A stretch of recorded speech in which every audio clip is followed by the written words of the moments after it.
Chapter 1. The grave at the edge of the world. The graveyard had no name. It sat at the far edge of Harrowvale, where the cobblestone streets gave way to wild grass, and the iron fences leaned like old men remembering better days. No one tended it. No one visited. The headstones were moss like shrouds, and the trees grew twisted, their branches clawing at the fog that never quite lifted. Alara came every night. She walked the same path through the village, past the shuttered bakery and the tavern with its yellow windows spilling laughter she no longer felt part of. She kept her hood up, her basket clutched tight against her ribs, and she didn't look at anyone who might look at her. They still whispered. 3 months hadn't been long enough to silence them. Poor thing. Left at the altar, humiliated in front of everyone. I heard he ran off with her cousin. She hasn't been the same since. Alara pulled her cloak tighter and kept walking. The graveyard gate hung open, rusted hinges, groaning as she slipped through. The fog thickened here, curling around her ankles like something alive.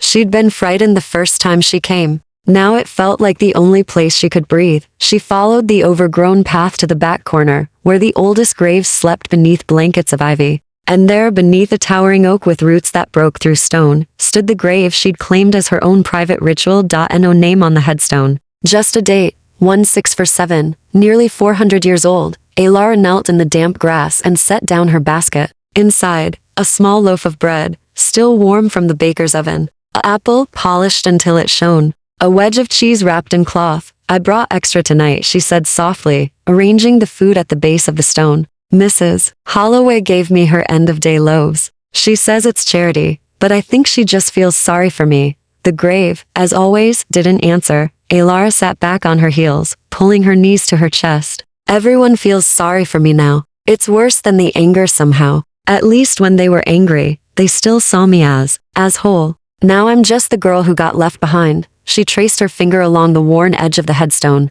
The stone was cold, smooth, ancient. She wondered who lay beneath it. A soldier? A merchant? Someone who'd died young, or someone who'd lived long enough to regret it. I don't know why I keep coming here, she whispered. You're dead. You've been dead longer than my great-grandparents were alive. But you don't judge me. You don't pity me. You just listen. The wind shifted, carrying the scent of earth and old rain. Alara stood, brushing dirt from her skirt. I'll be back tomorrow. I always am. She turned to leave and froze. The food was gone, her breath caught. She spun back toward the grave, pulse suddenly hammering in her throat. The basket sat exactly where she'd left it, empty now, except for the cloth that had wrapped the cheese. No crumbs, no cores, nothing. That's not possible, she breathed. She'd only turned away for a moment. There were no animals, she would have heard them. No footsteps in the grass. No movement in the fog. Nothing, except the faint impression of fingers in the damp earth beside the stone. Long fingers. Too long. Alara's hands trembled as she backed away. Who's there? The graveyard swallowed her voice. She should run. Every instinct screamed it, but her feet stayed rooted, her gaze fixed on that handprint. On the way the soil was disturbed, as if something had crawled up from below. You've been feeding me for 37 nights. The voice came from behind her. Alara whirled. A scream building in her chest and stopped. A man stood 3 paces away, half hidden in shadow and fog. Tall, impossibly still, dressed in clothes that looked like they belonged to another century. A long black coat with tarnished silver buttons. A shirt open at the throat. Boots caked in grave dirt. His face was beautiful in the way a knife was beautiful. Sharp cheekbones. A mouth that might have smiled once, a lifetime ago. Eyes the color of winter pale gray, cold, ancient, and hungry. Who? Alara's voice cracked. What are you? He tilted his head, studying her like she was something rare and breakable. You should run. She didn't, couldn't. He stepped closer, and she saw it then. The unnatural grace, the way he moved without sound, the faint tracery of veins beneath skin too pale to be living. The earth still clung to him under his nails, in the folds of his coat, as if he'd clawed his way up from somewhere deep and dark. You woke me, he said quietly. Your grief, your loneliness. It seeped into the soil, night after night, until I couldn't ignore it anymore. Alara's back hit the oak tree. You were dead. I was sleeping. His gaze dropped to her throat, lingered there. There's a difference. You're the word stuck. Too impossible. Too mad. A vampire, he finished, and his voice carried no pride, no threat, only exhaustion. And you've been leaving food on my grave like I'm some stray dog you're trying to befriend. Her laugh came out broken, hysterical. This isn't real. No, he agreed. It shouldn't be. I should have stayed buried. But you. He moved closer still, and she smelled earth and old stone and something else, something cold and faintly sweet, like winter roses. You made me curious. Don't come any closer. He stopped, obeyed, as if her word alone had weight. What's your name? He asked. Why does it matter? Because you're the first person in 200 years to speak to me like I'm not a monster. His expression didn't change, but something flickered in those winter eyes. And because I'm trying to decide whether to disappear back into the ground, or stay. Alara's heart slammed against her ribs. She should scream, should run, should do anything except stand here staring at a creature that shouldn't exist. Instead, she heard herself whisper, Alara. He repeated it, tasting the syllables. Alara. The way he said her name made her feel seen for the first time in months. And you? She breathed. The vampire smiled, sad, ancient, and utterly without warmth. Lucian Ashford. Last of the House of Thorn. He inclined his head in a gesture from another age. And I'm afraid, Alara, that by waking me, you've made yourself terribly interesting to people who should never notice you at all. The fog thickened, somewhere in the distance. Something howled, and Alara understood, with perfect clarity, that her quiet, wounded life had just shattered into something far more dangerous. Chapter 2.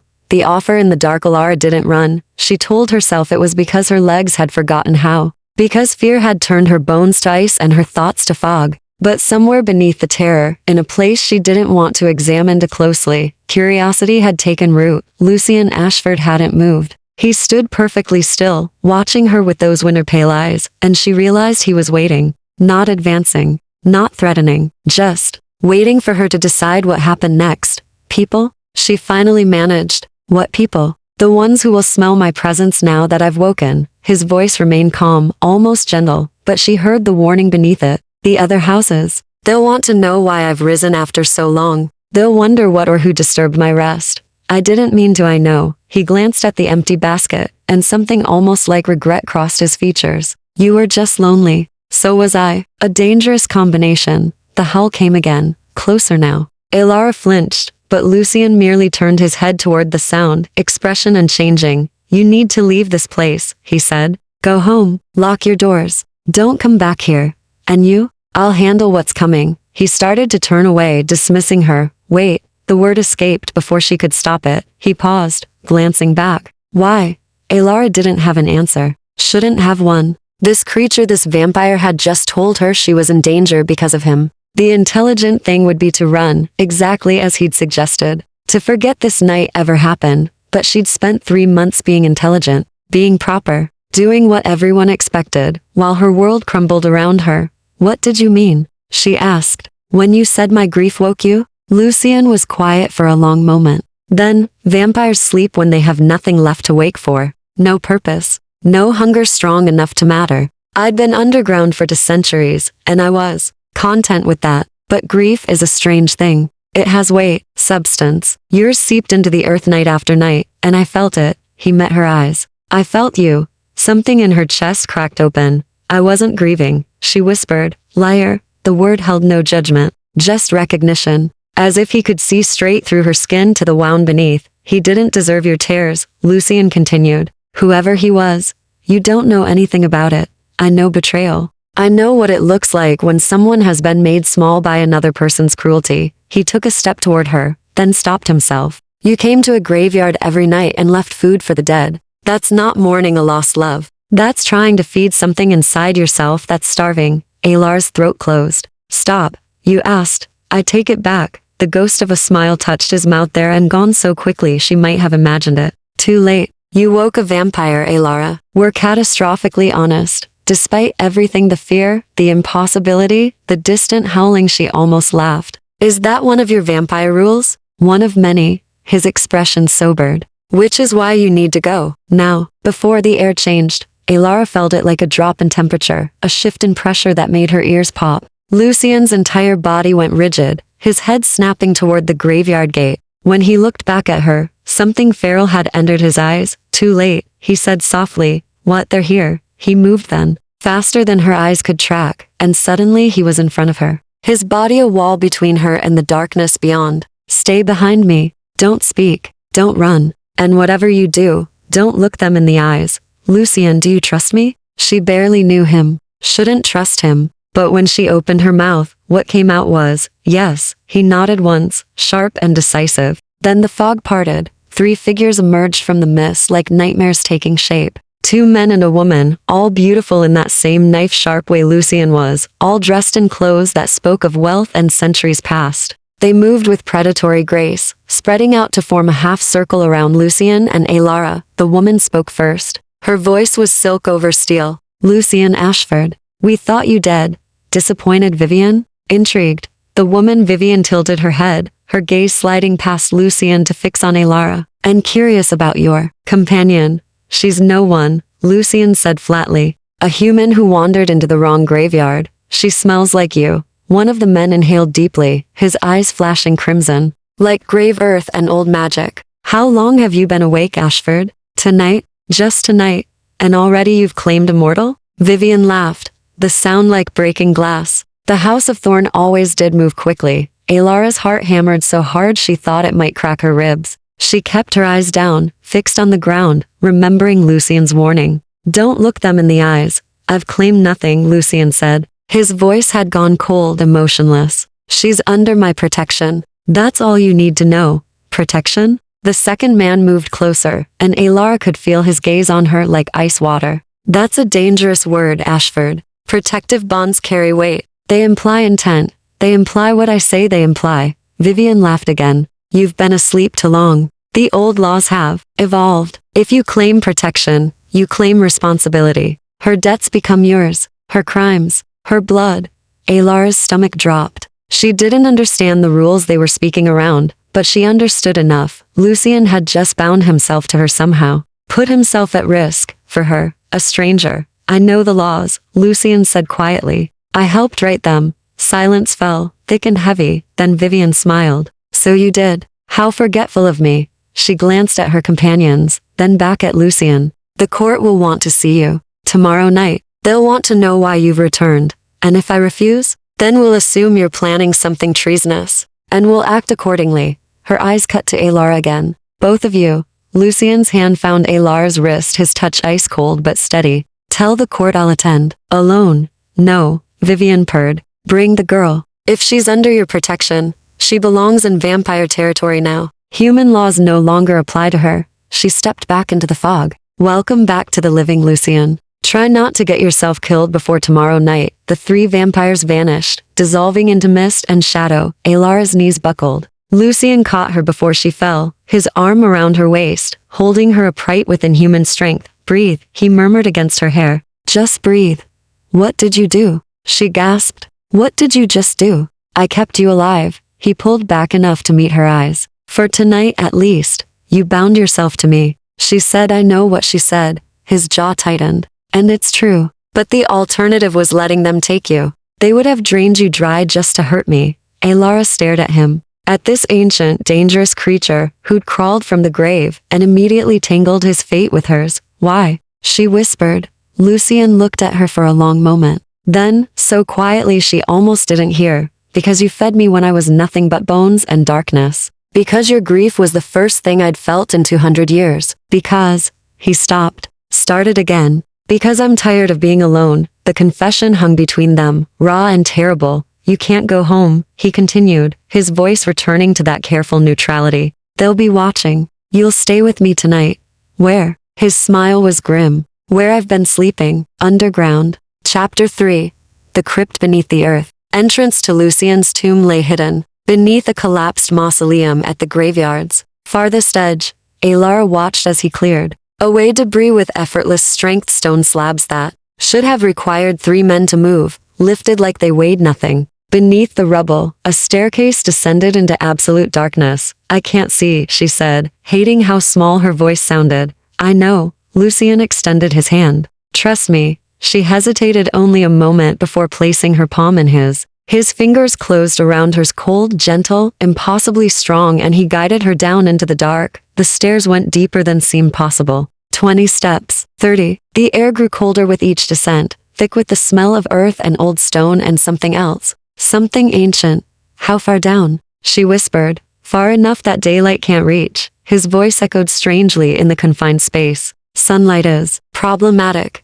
It kills you? Eventually, painfully." "Matter of fact," like discussing the weather. The older we are, the longer we can withstand it. But it's always agony. Elara's free hand trailed along the stone wall, feeling carved symbols beneath her fingertips. How old are you? 372 years, give or take. Her foot missed a step. Lucian caught her easily, steadying her against his chest. Careful, he murmured. We're almost there. The staircase opened into a chamber. Lucian released her hand, and she heard him moving in the darkness. A moment later, light-bloomed candles igniting one by one with no visible flame, no match. Magic, she realized distantly. Actual magic. The crypt was smaller than she'd expected. A single room carved from bedrock, its walls lined with empty shelves that might once have held books or artifacts. In the center sat a stone slab, not quite a bed, not quite an altar. A thin layer of earth covered it like a blanket. You sleep there? Elara asked. When I sleep at all. Lucian moved to light more candles, and the warm glow revealed details she'd missed in the graveyard. The fine embroidery on his coat, now threadbare with age. The silver rings on his fingers, tarnished dark. The exhaustion around his eyes. The earth connection is necessary. It grounds us, reminds us what we are. Dead things, living things that shouldn't be. He glanced at her. There's a difference. Elara wrapped her arms around herself, suddenly aware of how cold it was down here. How trapped. How long do I have to stay? Until tomorrow night, at least. After we attend the court, he removed his coat, shaking grave dirt from its folds. They'll expect you with me. If you don't appear, they'll hunt you. And if I do appear, they'll judge whether you're worth keeping alive. He said it without inflection, but she heard the worry beneath. The vampire court doesn't acknowledge humans as equals, Elara. You'll be a curiosity at best, a liability at worst. She sat on the floor, back against the cold stone wall, drawing her knees to her chest. You should have let them take me. Now you're in danger too. I've been in danger for centuries. It's tedious, but familiar. Lucian settled across from her, moving with that unnatural grace. You, however, are something new. I'm not special. You woke a vampire who wanted to stay asleep. That's either special or spectacularly foolish. His mouth quirked. I haven't decided which. Despite everything, the fear, the cold, the impossibility of her situation, Elara felt a smile tug at her lips. Both probably, he agreed. Silence settled between them. Elara studied him in the candlelight, noting details she'd been too frightened to register before. The way he held himself perfectly still, like he'd forgotten how living things fidgeted. The faint tracery of veins visible beneath pale skin. The careful distance he maintained, as if afraid of getting too close. Why did you really protect me? She asked quietly. Lucian was quiet for so long she thought he wouldn't answer. Then, do you know what it's like to be so old that everything blurs together? When you've lived through so many nights that they stop meaning anything. No, I didn't either. Not until about 50 years ago, when I realized I couldn't remember the last time I'd felt anything real. He stared at his hands. So I found a quiet place, and I went to sleep. I thought if I slept long enough, I might simply stop, fade into the earth for good. Elara's throat tightened. But I woke you. You did. And I was angry at first. Angry that something as small as human grief could drag me back. He looked up, meeting her eyes. But then I saw you. This woman who came every night to talk to a nameless grave like it mattered. Who brought food for the dead because she couldn't bear the thought of anyone being forgotten. His voice softened. You reminded me what it felt like to care about something. The confession hung between them. Raw and vulnerable. I'm not worth that, Elara whispered. Neither am I, but here we are. She wanted to argue. To tell him he was wrong. That she was just a discarded woman nursing wounds that should have healed by now. But the words wouldn't come. Because looking at him, this ancient, dangerous creature who'd chosen to risk everything for a stranger, she saw her own loneliness reflected back. What happens tomorrow night? She asked instead. The court will question us. They'll want to know my intentions. Why? I've returned. What I want. He hesitated. And they'll want to know what you are to me. What am I to you? Lucian's gaze held hers. I don't know yet, but I think that's what frightens them most. A shiver ran through her, not from cold, but from the weight of his attention. The way he looked at her, like she was a puzzle he couldn't solve. You're shaking, he observed. It's freezing down here. He stood in one fluid motion, retrieving his coat. Before she could protest, he draped it around her shoulders. The fabric smelled of earth and age and something faintly sweet she couldn't name. Better? She nodded, pulling the coat tighter. It was still cold, no warmth lingered in it from his body, but the weight was comforting. Lucian settled back against the opposite wall, maintaining that careful distance. You should sleep. Tomorrow will be difficult. What about you? I don't sleep much anymore. And never during the first night after waking. Why not? Old habit. The first night is when you're most vulnerable. When other vampires sense you've risen and come to test your strength. He smiled without humor. Tonight, they already know I'm awake. So I'll keep watch. Alara should have been terrified. Should have demanded he take her home. Consequences be damned. But exhaustion was pulling at her, and the coat around her shoulders felt like a promise. Like he meant what he said about protection. Lucian? Yes? Thank you. For not letting them take me. Something shifted in his expression, surprise, maybe, or something softer. Don't thank me yet. We still have to survive tomorrow. She closed her eyes, letting the darkness behind her lids swallow the fear. Then I'll thank you after. Optimist. One of us has to be. His quiet laugh was the last thing she heard before sleep claimed her, and in the dark, Lucian Ashford watched over a human woman who'd saved him without knowing it, and wondered what price they'd both pay for this fragile, dangerous connection. Chapter 4. Secrets in the Candlelight. Alara awoke to the sound of paper rustling. She opened her eyes slowly, disoriented by the darkness, the cold stone beneath her, the heavy coat still wrapped around her shoulders. For a moment, she couldn't remember where she was. Then memory crashed back. Vampires, the court, Lucian, and she sat up too quickly, heart hammering. Easy. Lucian's voice came from across the crypt. You're safe. Her eyes adjusted to the candlelight. He sat against the far wall, a leather-bound journal open across his knees, writing with a quill that looked older than anything she'd ever seen. He didn't look up, but she knew he was aware of every breath she took. What time is it? She asked, voice rough with sleep. 3 hours past midnight. You slept for 5 hours. You've been watching me the whole time? I've been keeping watch. There's a difference. He set the quill aside, finally meeting her eyes. How do you feel? Alara took stock, stiff, cold, terrified, but also, strangely, more rested than she'd been in months. I'm not sure yet. Honest answer. He closed the journal, setting it carefully on the stone floor. Are you hungry? A little. Lucian rose and crossed to one of the empty shelves, reaching behind a loose stone. He withdrew a small cloth bundle and brought it to her, settling a respectful distance away. Inside the cloth, bread, dried fruit, a wedge of hard cheese. Alara stared. This is the food I left you. Last week's offerings. I've been saving them. I don't need human food, but, he shrugged. It seemed wasteful to let it rot. Something about that small act of preservation made her throat tight. She took a piece of bread,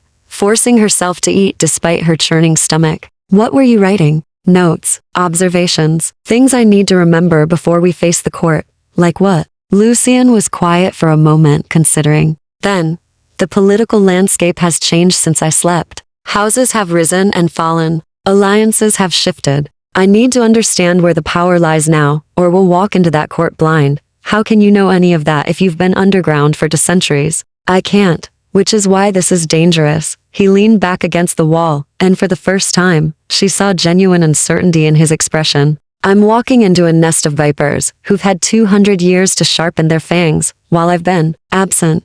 Then why go at all? Why not just disappear again? Because they know about you now. If I vanish, they'll assume you're worth hunting. His jaw tightened. And Vivian doesn't make empty threats. She'll come for you whether I'm there or not. Alara set down the bread, appetite gone. Tell me about them. The vampires who came to the graveyard. Vivian leads House Nightshade. They're politicians, manipulators. They trade in secrets and debts. He spoke carefully, like each word mattered. The two men with her, Marcus and Dorian, are enforcers. House Nightshade's teeth, when diplomacy fails. And your house. The House of Thorn? Something painful flickered across his face. Gone. I'm the last.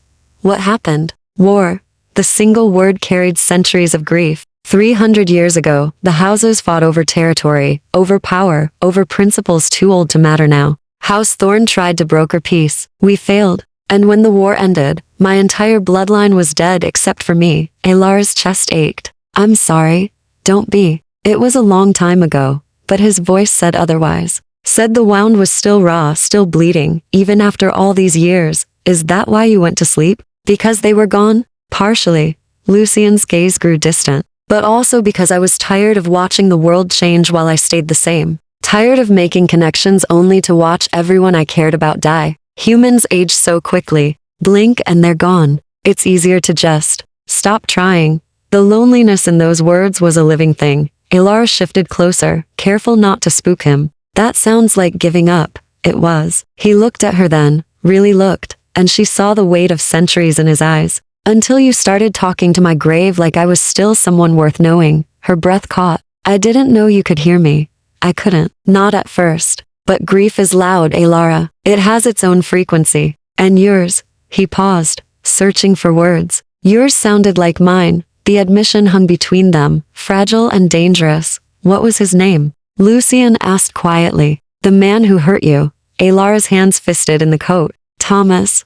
And what did he do? Left me at the altar, in front of everyone. The church was full my family, his family, half the village. The words came easier than they should have. Maybe because Lucian's own pain made hers feel less shameful. He walked in, looked at me standing there in my wedding dress, and just said no, said he couldn't, that he'd made a mistake. Then he left with my cousin Catherine. Lucian's expression darkened. I could kill him for you. It should have horrified her. Instead, some broken part of her whispered yes. No, she said aloud. He's not worth it. Then he's a fool twice over. Once for leaving you. Twice for not being worth your revenge. Despite everything, Elara laughed a short, sharp sound. Do all vampires talk like that? Like what? Like you're perpetually composing dramatic soliloquies. His mouth quirked. We have a lot of time to practice our speeches. It's either that or go mad from boredom. She smiled, and something eased in the space between them. The fear didn't disappear, but it shifted, making room for something else. Something almost comfortable. Can I ask you something? Elara ventured. You can ask. I may not answer. The blood bond Vivian mentioned. What does it actually mean? Lucian's expression sobered. Protection bonds are ancient magic. When a vampire claims protection over a human, their life forces connect. Your well-being becomes my concern. Your debts become my responsibility. If you commit a crime under vampire law, I pay the price. That seems incredibly unfair to you. It is. Which is why most vampires never claim protection. The risk is too great. He held her gaze. But it also means no other vampire can touch you without going through me first. You're under House Thorn's protection now, even though House Thorn is just me. So I'm safe? Safer, not safe. His voice gentled. The court respects the old laws, but they'll look for loopholes. Ways to test the bond's strength. Ways to prove you're not worth the trouble of keeping alive. Fear sparked fresh in her chest. How do I prove I am worth it? Survive tomorrow night. Show them you're not just some fragile human I claimed on a whim. He leaned forward slightly. Show them you have steel in your spine. I don't feel very steel-like right now. You came to a graveyard alone every night for over a month. You didn't run when I rose from the ground. You're still here, in a vampire's crypt, asking questions instead of screaming. His eyes held hers. You're stronger than you think, Elara. The words settled over her like a benediction. What happens after tomorrow? She asked. If we survive? Lucian's expression shuddered. I don't know. I haven't thought that far ahead into centuries. Then we'll figure it out together. He stared at her like she'd offered him something precious and impossible. You keep saying things like that. Like you trust me. Don't you want me to? I don't know what I want anymore. But the way he looked at her said otherwise. Chapter 5. Blood and Warning's candles had burned lower when Lucian stood abruptly, his entire body going rigid. What is it? Elara asked, fear spiking through her calm. Someone's coming. He moved to the entrance of the crypt, head tilted, listening to something she couldn't hear. Stay here. Don't make a sound. Lucian, please. The urgency in his voice stopped her protest. Trust me. He disappeared up the stairs, moving silent as smoke. Elara pressed herself against the wall, heart hammering so loud she was certain whoever was coming would hear it. Minutes crawled past. Then she heard voices above, muffled, tense, speaking too quietly for her to make out words. A crash. The sound of stone striking stone. She was on her feet before she could think, instinct overriding fear. If Lucian was in danger, the thought stopped her cold. When had she started caring whether a vampire lived or died? Another sound. A low, pained grunt that was distinctly Lucian's voice.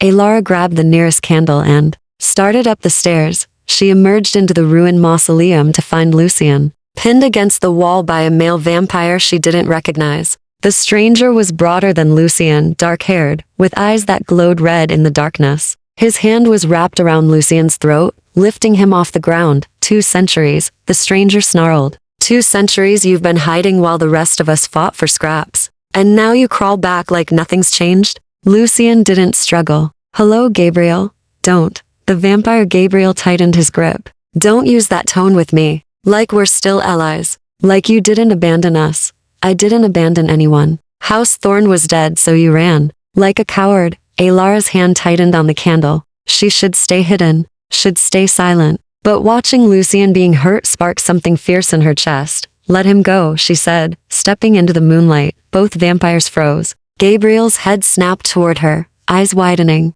Then he laughed a harsh, bitter sound, the human. Of course, he released Lucien, who dropped to his feet with inhuman grace. I should have known you'd claim one. You always did have a weakness for strays. Lucien positioned himself between Alara and Gabriel. She's under my protection. I heard. The whole court's heard. Vivian made sure of it. Gabriel circled them slowly, predatory. Do you know what they're saying? That the last of House Thorn has gone soft. That you've bound yourself to a mortal out of desperation. Let them say what they want. They'll test you, Lucien. They'll push until something breaks. Gabriel's gaze cut to Alara. And she'll be the breaking point. Alara lifted her chin, refusing to cower. I can speak for myself.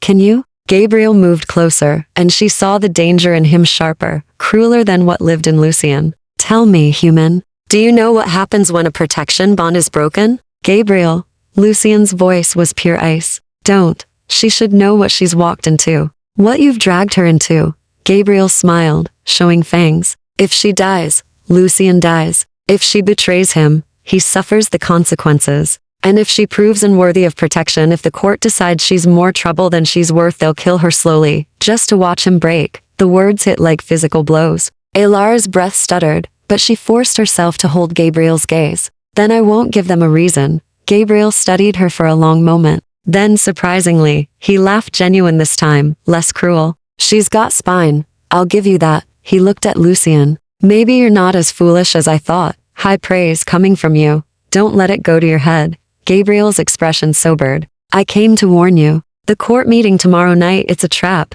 Lucien went very still. What kind of trap? Vivian's been gathering support. Half the court wants you dead before you can rebuild House Thorn. The other half wants to use you as a pawn. Gabriel glanced at Alara again. And all of them want to know why you'd risk a protection bond for a human. That's my concern, not theirs. Everything's their concern now. You made yourself relevant again the moment you woke. Gabriel's jaw tightened. They'll demand proof of the bond. Blood proof. Alara's stomach dropped. What does that mean? Lucien's silence was answer enough. Gabriel spelled it out anyway. It means he'll have to feed from you. In front of the entire court. To prove the bond is real and willing. No, Lucien's voice was flat, absolute. I won't. Then they'll assume the bond is coerced. That you've enthralled her. And they'll kill you both for breaking the consent laws. There has to be another way. There isn't. Gabriel moved toward the graveyard gate. I'm risking my neck just being here. House Nightshade has eyes everywhere. If they find out I warned you.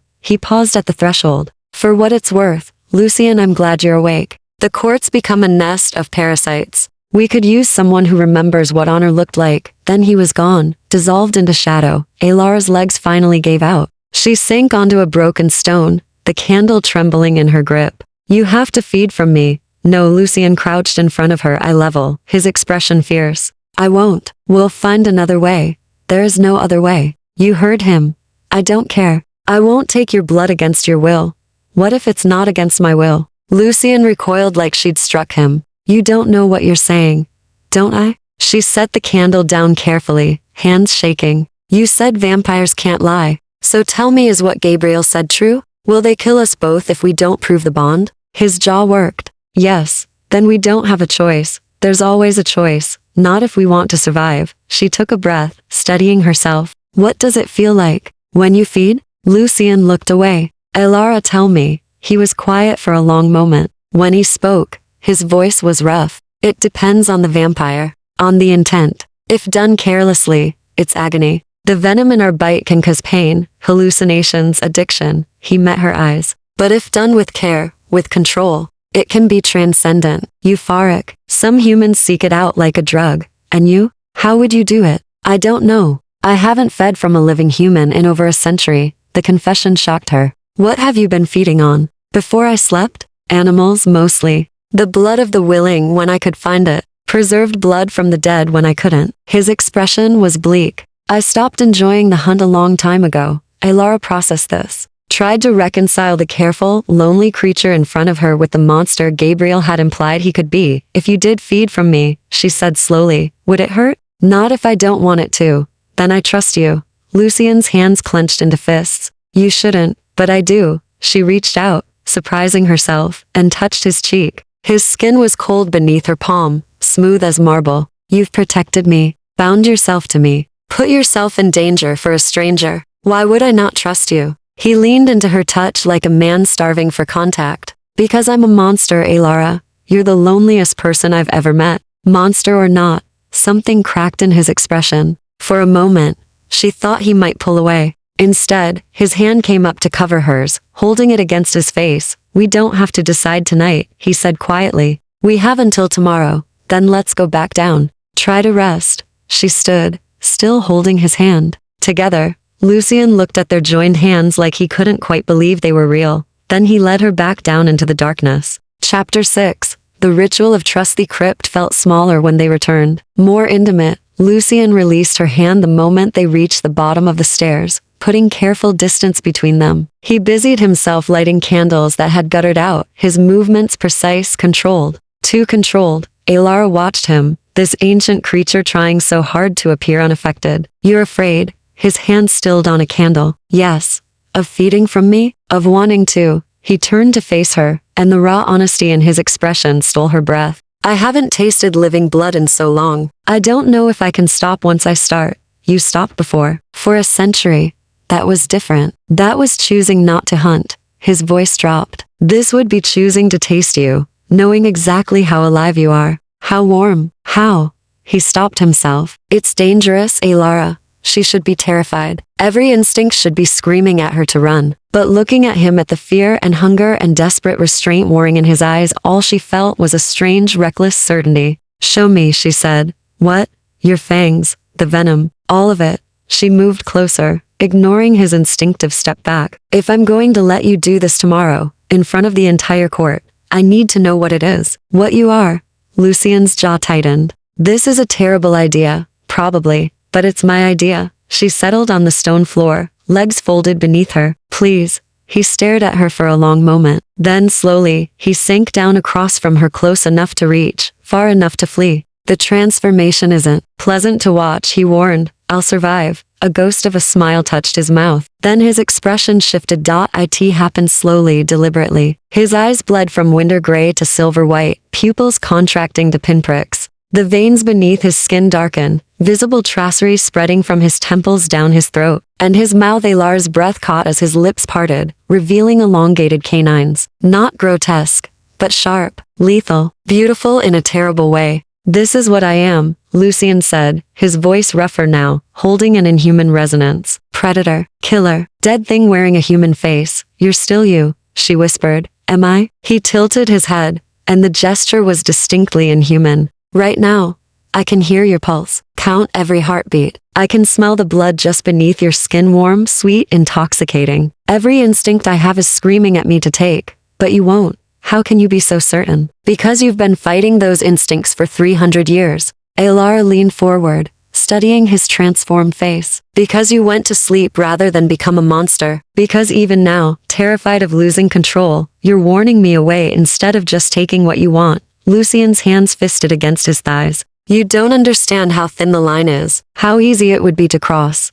Then show me the venom. Let me see what happens. Alara, I need to know. Her voice was steady despite her racing heart. If we do this tomorrow and I panic, if I don't know what to expect, that's when something goes wrong. So teach me now, when it's just us, when there's no audience. He was quiet for a long time, the silver of his eyes fixed on her face. Then, hold out your hand. She did, palm up, fingers steady. Lucien reached out slowly, giving her every chance to pull away. When she didn't, he took her hand in both of his, cradling it gently. His thumb traced across her wrist, finding her pulse. The venom comes from glands here, he said, indicating his fangs. When we bite, it floods the wound. It has several purposes to numb pain, to induce euphoria, to thin the blood so it flows easier, to make prey compliant. I'm not prey. His eyes flashed. No, you're not. He brought her wrist closer to his mouth, and she felt his breath cold, unnecessary ghost across her skin. If I were to bite you now, you'd feel pressure first,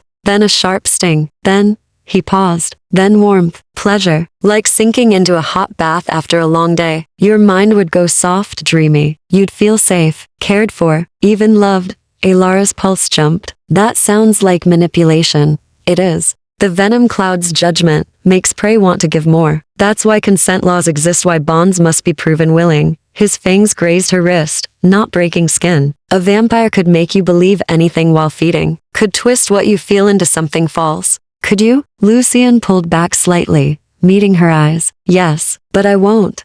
How do I know the difference between real feeling and venom? You ask yourself if you wanted it before the bite. If the desire was yours. His voice softened. The venom amplifies existing feelings. It doesn't create them from nothing. If you trust me now, you'll trust me more during feeding. If you fear me now, the venom will turn that fear into terror. Elara considered this. What do I feel like to you? Right now? Curious, frightened, brave. He still held her wrist, thumb over her racing pulse. Alive in a way I'd forgotten humans could be. And what do you feel? The question seemed to surprise him. His gaze dropped to where their skin touched. Hungry, hopeful, terrified. I'll hurt you. He looked up. Grateful you're here. The honesty in those words wrapped around her heart. If we do this tomorrow, Elara said quietly, where would you bite? The wrist is traditional for bonding ceremonies. Visible, but not intimate. His fingers tighten fractionally. The throat is different. Different how? More dangerous. The venom floods faster, the connection deeper. It's reserved for. He stopped. For what? For lovers. For those bound by more than politics. Heat crept up Elara's neck. Then the wrist. The wrist, he agreed, something like relief in his voice. She watched his face, the inhuman silver of his eyes, the sharp beauty of his fangs, the careful control in every line of his body. Can you change back? Do I frighten you like this? No, but I think you frighten yourself. The observation hit home. She saw it in the way his expression cracked, just slightly. Then he closed his eyes, and when he opened them again, they were winter gray once more. The veins faded, the fangs retracted, leaving only human teeth. Better? He asked roughly. Just different. She turned her hand in his grip, threading their fingers together. Both versions are you. Lucian stared at their joined hands. I don't know how you do that. Do what? Make me feel human again. Elara's throat tightened. Maybe because you never stopped being one. You just forgot for a while. He pulled her hand to his lips, not biting, just pressing a cold kiss to her knuckles. The gesture was old-fashioned, courtly, and devastatingly gentle. We should rest, he murmured against her skin. A few more hours until sunset, until we have to face them. Will you stay close? The question came out smaller than she intended. I don't want to wake up alone. Something in his expression softened. I'll stay. They settled against opposite walls, close enough to see each other in the candlelight. Elara wrapped his coat tighter around her shoulders, breathing in the scent of earth and old magic. Lucian? Yes? Tomorrow, when you bite me, she met his eyes. Don't hold back. Not completely. I want the bond to be real. His breath caught. Elara, I trust you, she said simply. That has to mean something. For a long moment, he just looked at her. Then, so quietly she almost missed it. It means everything. And in the dying candlelight, Elara drifted to sleep, knowing that tomorrow, she would bleed for a vampire who'd learned to care again, because of her. Chapter 7. The Court of Shadows. Elara woke to Lucian's hand on her shoulder. Gentle but urgent. It's time, he said quietly. Night had fallen. She could feel it in the air, a subtle shift in temperature, in atmosphere. Lucian looked different in the darkness, sharper somehow, more present. As if daylight had kept him muted, and now, in his natural element, he could fully exist. I'm ready, she lied. His mouth quirked. No, you're not, but we're going anyway. He'd brought her clothes, a dress in deep burgundy velvet, old-fashioned but beautiful, with long sleeves and a high collar. Elara stared at it. Where did this come from? I had Gabriel retrieve it from storage. Court requires. Formality. Lucian's expression was unreadable. It belonged to someone I knew, a long time ago. She would have wanted it worn again. The weight of history in those words made Elara's chest ache. She took the dress carefully. Thank you.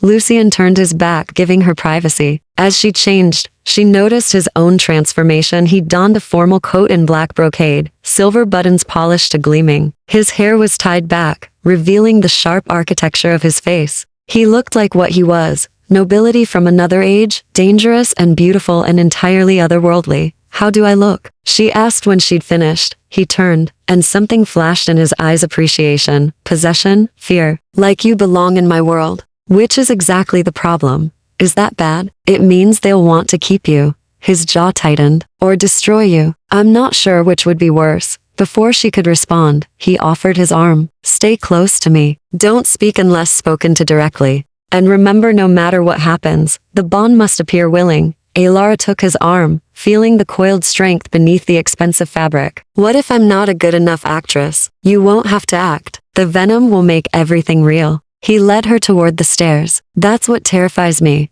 They emerged into a graveyard, transformed. Carriages waited beyond the gates, black lacquered things pulled by horses too perfect to be natural, their eyes reflecting red in the moonlight. Vampires in formal dress stood in clusters, their conversation dying as Lucian appeared. Vivian separated from the nearest group, resplendent in midnight blue silk. Lucian.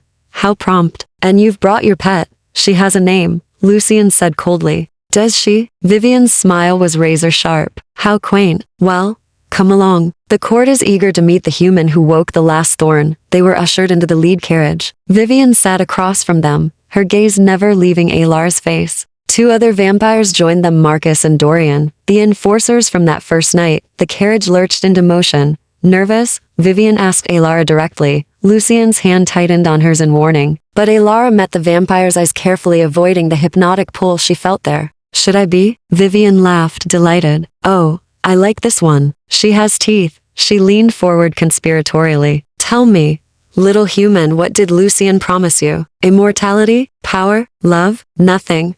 Alara said truthfully. He promised me nothing. Then why bind yourself to him? Because he needed someone, and so did I. The carriage went silent. Even Marcus and Dorian exchanged glances. Vivian's smile faded, replaced by something more calculating. Honesty, she murmured. How refreshing. How dangerous. The rest of the journey passed in tense silence. They arrived at what had once been a cathedral. Centuries-old Gothic arches reaching toward the sky, stained glass windows, dark against the night, but where holy symbols should have been. Different emblems hung, sigils of the vampire houses, rendered in silver and gold. Inside, the cathedral had been transformed into a throne room. Pews removed, replaced by circular tiers descending toward a central dais. Hundreds of vampires filled the space, all in formal dress, all turning to watch as Lucian entered with Alara on his arm. The weight of their attention was crushing. Lucian's voice was low, meant only for her. Breathe. You're doing perfectly. They descended toward the dais, where 5 ornate chairs sat in a semicircle. 4 were occupied. The 5th, carved with thorns, stood empty. The seat of House Thorn, Lucian whispered. Mine. Once, an elderly vampire rose from the central throne. His face was ancient, beautiful in the way weathered stone was beautiful. When he spoke, his voice carried to every corner of the cathedral. Lucian Ashford, you were called dead, yet you stand before us, alive and bound to mortal flesh. His gaze shifted to Alara. Explain yourself. Lucian stepped forward, and Alara felt the loss of his presence beside her like a physical blow. But she kept her spine straight, her expression calm. I was not dead, Lord Castellan, merely sleeping, as is my right under the old laws. And this human? You've claimed protection over her? I have. Murmurs rippled through the assembly. Castellan raised a hand, and silence fell like a blade. Protection bonds have not been invoked in half a century. They require proof of willing consent. Blood proof. His eyes were pitiless. Can you provide such proof? I can. Then do so, now, before this court. Alara's heart slammed against her ribs. This was it, the moment everything hinged on. Lucian turned to her, extending his hand. His expression was carefully neutral, but she saw the fear in his eyes. The silent question. Are you certain? She took his hand and stepped onto the dais. The crowd pressed closer, a circle of predators eager for the show. Alara felt their hunger like a physical presence, their anticipation thick in the air. Lucian positioned her carefully, her back to his chest, one arm around her waist to steady her. His voice was pitched for her alone. Last chance to run. No running, she whispered back. Remember? His laugh was barely audible. Then trust me, let the venom work. And for both our sakes, don't fight it. He drew her wrist to his mouth, positioning it where the entire court could see. His lips brushed her pulse point, and she felt the scrape of fangs, still human, still restrained. Ready? He breathed. Alara closed her eyes. Yes. The bite, when it came, was exactly as he'd described. Pressure. A bright sting of pain. Then warmth flooded her veins, radiating from the wound. Her knees weakened, but Lucien's arm tightened, holding her upright. The pain dissolved into something else entirely, pleasure that rolled through her in waves, turning her thoughts honey slow and golden. She felt safe, cherished, like she was the most precious thing in the world. Lucien's voice in her ear, rough and strained, "Stay with me." But she was floating, distantly aware of his mouth on her wrist, of the gentle pull of blood leaving her body. It should have frightened her. Instead, she wanted more, wanted him closer, wanted his fangs withdrew. She whimpered at the loss. "Easy," he murmured, turning her in his arms. His mouth was stained red, his eyes pure silver. "Easy, Elara." She reached for him without thinking, cupping his face. "Don't stop." The court gasped as one. Lucien's expression cracked. "You don't know what you're asking." "Yes, I do." The venom made her fearless, honest. "I trust you. I want this." He closed his eyes, jaw working. When he opened them again, the silver had deepened to something molten. "Forgive me," he whispered. Then his mouth found her throat. Chapter 8. The Bonsaledhi's second bite was different, deeper, more intimate. The venom flooded faster from the vulnerable hollow of her throat, and Elara's world narrowed to sensation. Lucien's mouth on her skin, his arm locked around her waist. The slow pull of her blood leaving her body. She should have been afraid, embarrassed. They were in front of hundreds of vampires, exposed and vulnerable. But the venom wrapped her in euphoria so complete that nothing else mattered. She felt connected. Like invisible threads were weaving between them, tying her pulse to his ancient stillness, her warmth to his cold. She could almost feel what he felt, the restraint it took not to drink deeper. The war between hunger and care, the desperate desire not to hurt her. "Lucien," she breathed, and her hands fisted in his coat, holding him closer rather than pushing away. He made a sound against her throat, half growl, half groan, and she felt his fangs withdraw with aching slowness. His tongue swept over the wound, and she shivered as it sealed beneath some magic she didn't understand. When he lifted his head, his eyes were pure silver fire. Blood stained his lips, vivid against pale skin. He looked wild, dangerous, utterly undone.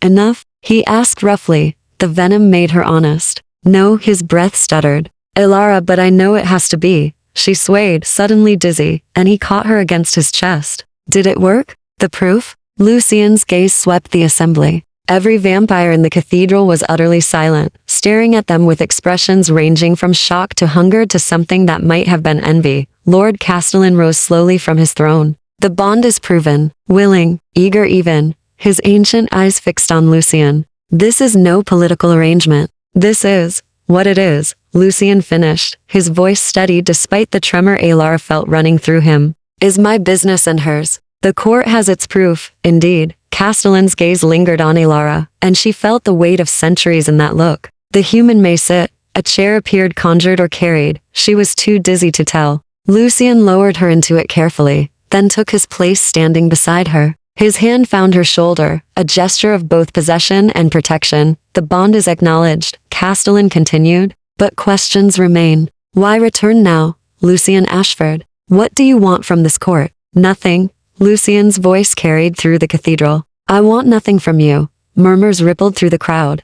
"Then why wake at all?" This from Vivian, who'd moved to stand near the dais. "Why not sleep forever?" Lucien's hand tightened on Elara's shoulder. "Because I was lonely. Because she reminded me what it felt like to care about something beyond my own extinction." He met Castellan's eyes. "Because 200 years of darkness was enough." Pretty words. Another vampire called from the crowd, a woman in emerald silk. "But House Thorn was powerful once. If you rebuild, if you claim your seat again, the balance shifts. Some of us prefer the current arrangement. I have no interest in rebuilding House Thorn." Lucien's voice was flat. "I'm the last. When I'm gone, the bloodline ends. That's not a threat. It's a fact, unless you turn her." The suggestion came from Marcus, still standing guard near the entrance. Every eye in the room swiveled to Elara. The venom was fading, clarity returning, and with it, fear. Elara's hand found Lucien's, squeezing tight. "No," Lucien said, the word absolute. "That choice is hers alone, not mine.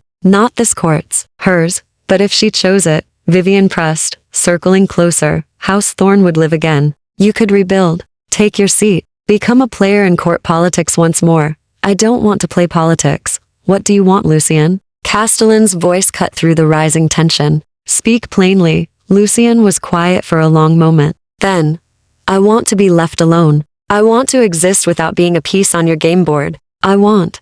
His fingers tightened on Alara's. I want to remember what it feels like to live, instead of just survive. The honesty in those words silenced the chamber. Castellan studied them both, this ancient vampire and the mortal woman he'd bound himself to. Then he smiled, and it was not entirely kind. You've always been an idealist, Ashford. It's why your house fell. He settled back into his throne. But the bond is proven. By law.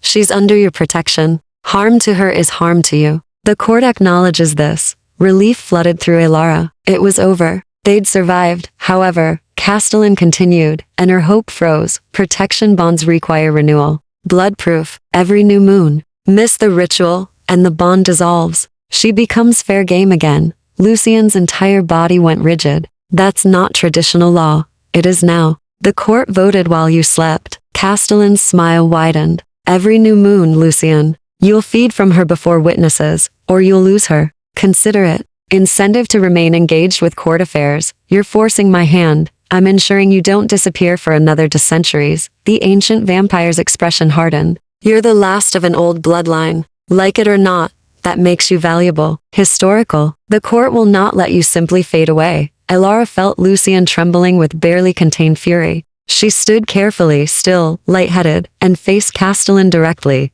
And what if I refuse? She asked.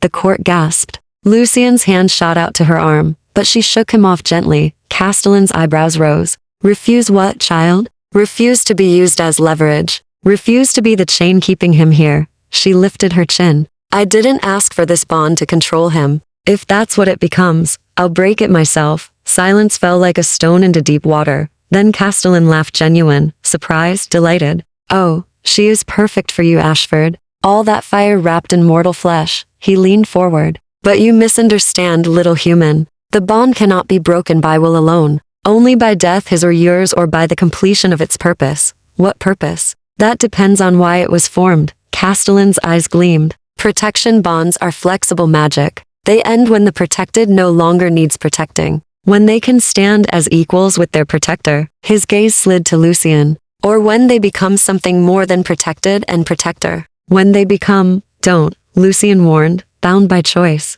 by love, by transformation. Castellan's smile was razor-edged. 3 ways to end a protection bond, Miss Alara. Death, equality, or immortality. Choose wisely. The implications crashed over her. The bond would tie her to Lucien until one of them died. Until she somehow became his equal in a world that saw her as prey. Or until enough games, Lucien said, his voice cutting through her spiraling thoughts. We've given you your proof. The bond stands. Is there anything else the court requires? Castellan waved a dismissive hand. You're free to go, for now. But remember new moon in 3 weeks. Don't miss the renewal, Ashford. It would be unfortunate. The threat hung in the air, wrapped in courtesy. Lucien bowed stiffly, then guided Alara toward the exit. The crowd parted before them, vampires staring with undisguised curiosity, hunger, calculation. She felt their eyes like brands on her skin. They made it to the carriage in silence. Made it halfway back to the graveyard before Alara finally spoke. I'm sorry. Lucien looked at her, startled. For what? For becoming the thing they used to control you. His expression cracked open. Alara. You're not. Yes, I am. You heard Castellan. Every new moon you have to feed from me or lose the bond. They've turned me into an obligation. No, he took her hands, fierce and gentle. You're not an obligation. He stopped, searching for words. You're the first thing I've wanted to protect into centuries. The first person who made me want to stay awake. They didn't force this bond, I chose it. I'd choose it again. Even knowing what it costs. Especially knowing. His thumb traced over the healed marks on her throat. 3 weeks. Then I'll need to taste you again. The venom had faded, but the memory of pleasure remained. And if I want you to? Lucien's eyes flashed silver. Then we'll have a problem. What kind of problem? The kind where I stop being noble. His voice dropped. The kind where I start wanting things I shouldn't. Alara's heart hammered. Like what? Like keeping you. Chapter 9. Between darkness and dawn they didn't return to the crypt. Instead, Lucien directed the carriage to the edge of Harrowvale, where an old manor house stood half hidden by ancient oaks. Alara stared as they approached. The building was beautiful in its decay, Gothic windows dark, Ivy claiming the stone walls like it was taking back what civilization had stolen. What is this place? She asked. Mine, once. Lucian helped her from the carriage. House Thorne's seat before the war. I thought it destroyed, but Gabriel had it preserved, hidden. His voice was quiet. He was always sentimental. The interior was shrouded in dust and memory. Furniture covered in white cloth, portrait frames empty on the walls, a grand staircase leading to darkened halls. But there was beauty here, too, carved woodwork, stained glass catching moonlight, the bones of elegance waiting to be remembered. Lucian moved through the space like a ghost revisiting his own haunting. He touched things gently, a banister, a doorframe, as if confirming they were real. Why bring me here? Elara asked softly. Because the crypt isn't safe anymore. The court knows where I sleep. They'll watch. And you? He turned to face her. You can't go back to your old life. Not now. Not bonded to me. The reality of it settled over her like a weight. Her cottage. Her work at the seamstress shop. The quiet, wounded existence she'd built in the ruins of her humiliation. All of it gone now, replaced by this, a vampire's world, a blood bond, danger lurking in every shadow. I hadn't thought that far ahead, she admitted. I know. Neither had I. Lucian pulled the cloth from a settee, revealing burgundy velvet beneath. But we have 3 weeks before the next moon. 3 weeks to figure out what this is. What we are. Ilara sank onto the settee, exhaustion finally catching up. The venom had burned through her system, leaving her drained. What do you want us to be? The question hung between them, too large and too honest. Lucian was quiet for a long moment, standing in the center of his ruined ancestral home. When he spoke, his voice was raw. I want you to have a choice. Real choice. Not one forced by blood magic or court politics. I chose to trust you. That was real. Was it? Or was it desperation? Loneliness? He moved to the window, staring out at the moonlit grounds. You were grieving, isolated. I was the first thing that showed you kindness in months. That's not the same as choosing freely. Elara stood, crossing to him. Don't do that. Don't diminish what happened tonight because you're afraid of it. I'm terrified of it. He didn't turn, but she saw his reflection in the glass, all sharp edges and ancient pain. Do you know what the venom does, Elara? Really does. You told me. It amplifies existing feelings. It creates dependency. The words came out bitter. Feed from the same human too many times, and they start to crave it. The pleasure becomes addictive. They'll do anything for another bite. They'll think it's love, when it's really just chemistry. Understanding dawned, cold and sharp. You think what I felt tonight wasn't real. I think the venom makes everything feel more than it is. Brighter, stronger, more meaningful. Finally, he turned to face her. I think you looked at me tonight like I was something precious instead of something dangerous.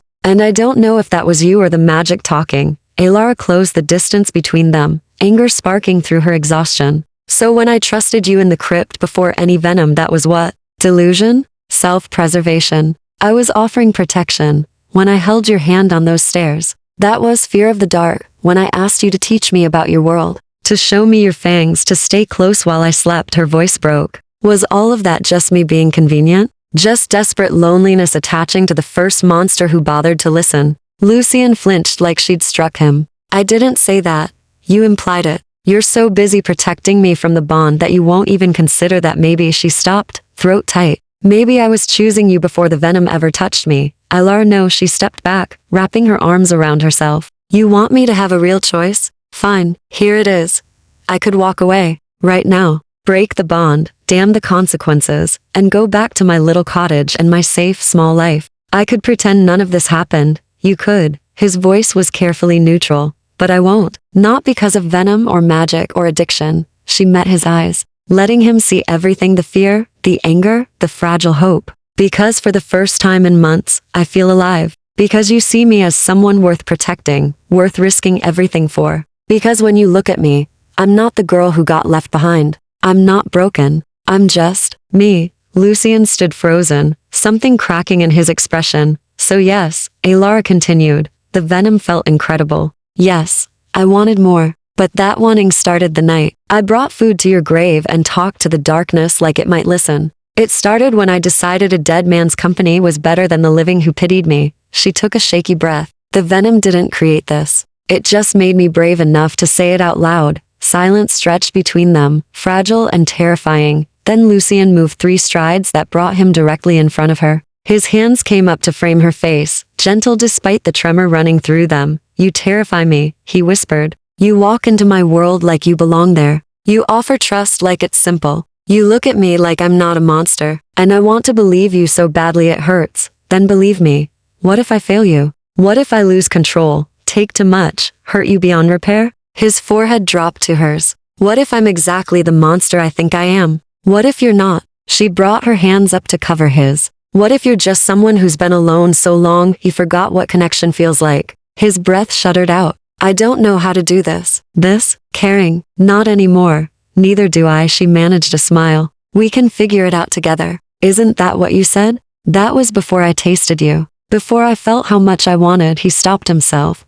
Wanted what? His eyes opened, and they were silver again, but softer now. Vulnerable. Everything. I wanted everything with you. And that's dangerous for both of us. Alara's heart raced. What if I want that too? The venom wore off an hour ago, Lucian. This is me talking. Just me. She squeezed his hands. I know it's fast. I know it's probably foolish. But I spent 3 months being careful, and it got me nowhere. So maybe it's time to be reckless. A laugh escaped him, rough, disbelieving. Reckless. With a vampire. With you, she corrected. He stared at her like she was something impossible. Then slowly, deliberately, he lowered his head and brushed his lips against hers. The kiss was gentle, chaste. His mouth was cold but soft, and he kissed her like she was made of glass. Like he was afraid she'd shatter. Alara kissed him back, rising on her toes, her hands sliding from his to grip his coat. The kiss deepened slightly, still careful, still restrained, but promising something more. When they parted, Lucian's eyes were wide, stunned.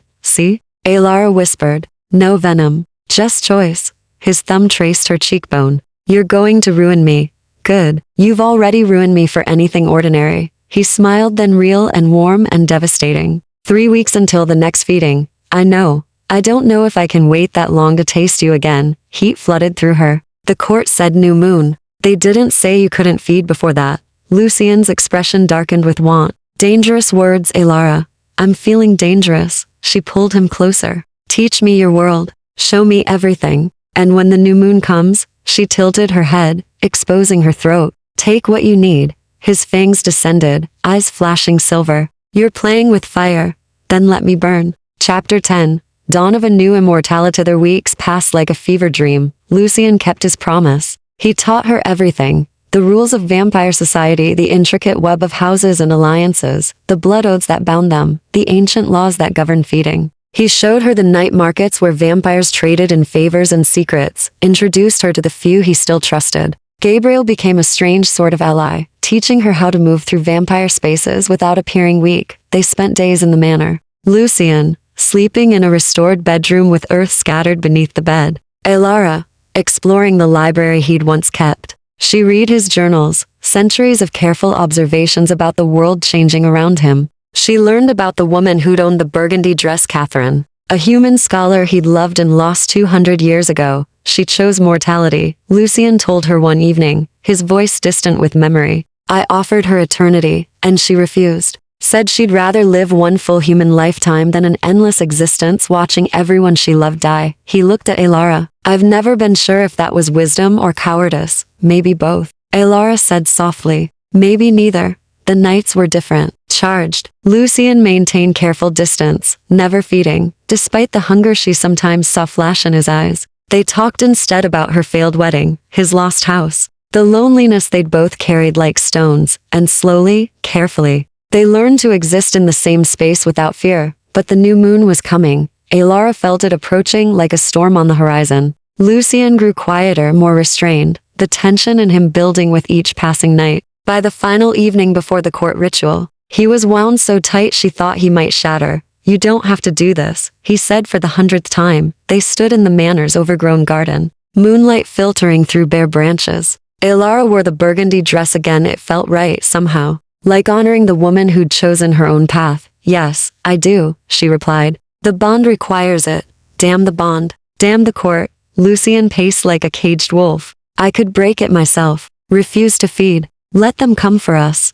And then what? We fight the entire vampire court? We run? She caught his arm, stopping him. Lucian, look at me. He did, and she saw the war in his eyes, desire and denial, hunger and restraint. I'm not afraid of the feeding, she said quietly. I'm afraid you'll hold back so much that the court won't believe it, that they'll find some excuse to break the bond anyway. I won't lose control. I'm not asking you to lose control. I'm asking you to let yourself feel this. She stepped closer. You've spent 3 weeks treating me like I'm made of glass. But I'm not, Catherine. I'm not going to break. She didn't break either. She just left.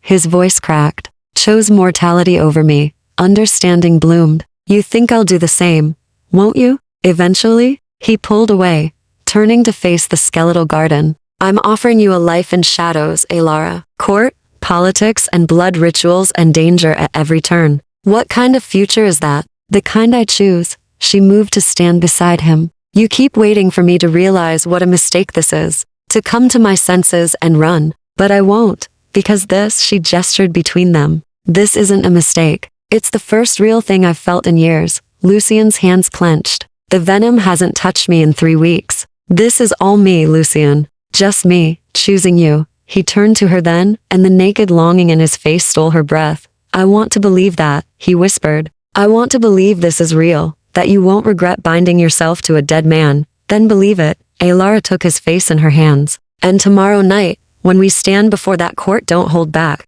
Show them what this bond really is. And what is it? She smiled. Whatever we make it. The court gathered in the cathedral again, all hungry eyes and sharp smiles. This time, Alara walked in without fear. She'd learned the rules, understood the game. And more importantly, she understood Lucien, the careful control, the bone-deep loneliness, the desperate hope he tried so hard to hide. Lord Castellan watched them approach the days with calculating eyes. The new moon has arrived. Are you prepared to renew the bond? We are, Lucien said, his voice steady, then proceed. This time, there was no hesitation. Lucien drew Alara close, one hand at her waist, the other tilting her head to expose her throat. Their eyes met, and she saw the question there. Are you certain? She smiled. Always. His fangs descended, and he struck. The venom flooded her system instantly, that now familiar warmth racing through her veins. But this time was different. This time, Lucien didn't hold back. She felt the full force of his hunger, his desire, the connection sparking between them like lightning, and she gave herself to it willingly, her hands fisted in his coat, holding him close as he drank. The pleasure was devastating, rolling through her in waves that made her knees buckle. But Lucien held her steady, his arm, an iron band around her waist, keeping her safe even as he took what he needed. The bond thrummed between them, no longer just protection, but something deeper. Something that tasted like choice and trust and the beginning of love. When Lucien finally withdrew, his eyes were pure silver fire. Blood stained his lips, and he looked wild, undone. Hers. Enough? He asked roughly. Alara smiled, still floating in venom-soaked bliss. Never. The court erupted in whispers, but she didn't care. Let them talk. Let them scheme. She'd found something worth fighting for in this world of shadows. Castellan rose slowly. The bond is renewed. Witnessed and acknowledged, his ancient gaze swept over them. You walk a dangerous path, Lucien Ashford. Carrying this deeply for a mortal rarely ends well. I know. Lucien's arm tightened around Alara. But I'm done running from things that matter. Then you're a fool. But Castellan's smile held something almost like approval. The court is dismissed. They left the cathedral together, stepping into the cool night air. Behind them, the court dissolved into politics and plotting. But ahead was possibility. What now? Alara asked, still leaning against Lucien's chest. He was quiet for a moment. Then, now we figure out what comes next. Together. No more running? No more running. He pressed a kiss to her temple. But Alara, the offer still stands. Mortality or immortality. The choice is always yours. She looked up at him, this ancient, careful creature who'd learned to hope again because of her. Can I tell you a secret? Always.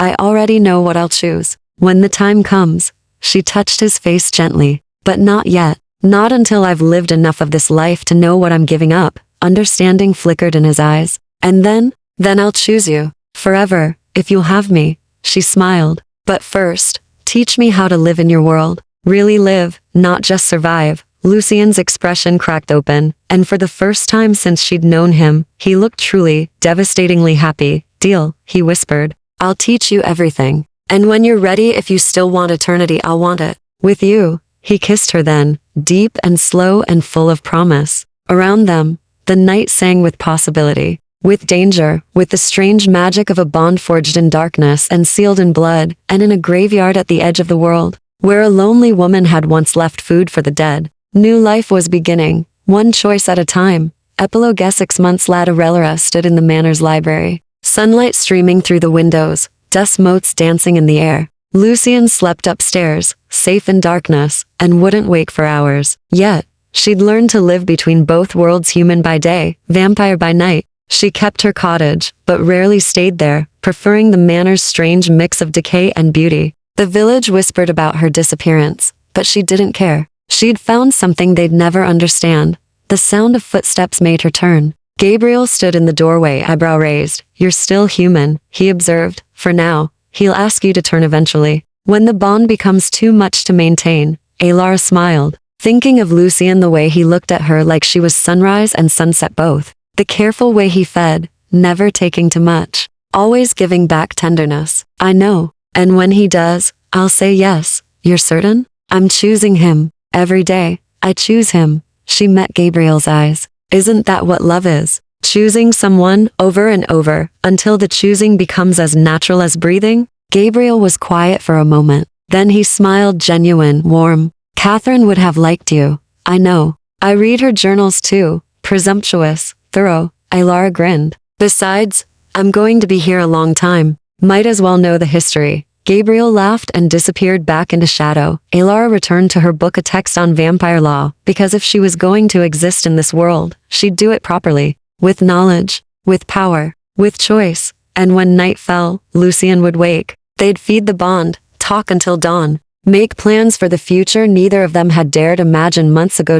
It wasn't the life she'd planned, but it was the life she'd chosen, and that made all the difference.